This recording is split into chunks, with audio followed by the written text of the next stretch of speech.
వేదిక పైన పెద్దలందరికీ, ఇంకా నాతోటి మహిళా సోదరులందరికీ, ఇక్కడ ఉన్న ప్రింట్ అండ్ ఎలక్ట్రానిక్ మీడియాకి అందరికీ నా హృదయపూర్వక నమస్కారాలు. ఈరోజు ఇక్కడ ఉన్న ప్రతి ఒక్కరు ఇంత పెద్ద ఎత్తున ఒకటే రోజు నైట్ గ్యాదరింగ్ చేయడం అంటే నిజంగా అనిల్ వల్ల సాధ్యమైంది. చాలా సంతోషం.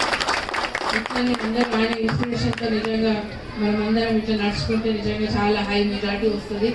ముఖ్యంగా వాళ్ళ ఫాదర్ ఎక్స్పైర్డ్ అవ్వడం చాలా బాధాకరం, దురదృష్టకరం. ఆయన కార్పొరేటర్ ఉన్నప్పుడు హార్ట్ అటాక్ వచ్చి ఆయన చేతుల మీదనే మరణించడం చాలా బాధాకరమైన విషయం. కాబట్టి ఆయన అడుగుజాడల్లో మనం కూడా నడుచుకొని మనం కూడా కాంగ్రెస్ పార్టీకి సేవ చేయాల్సిన అవసరం ఉంది. కాబట్టి ముఖ్యంగా ఇప్పుడు ఈరోజు మనం ఎలక్షన్స్ కూడా టైం లేదు, మనం ఇట్లా మీటింగ్స్ పెట్టుకోవడం పనిచేయాలి. ఎందుకంటే చాలా వరకు మనం ప్రజల్లోకి వెళ్ళాల్సిన అవసరం ఉంది.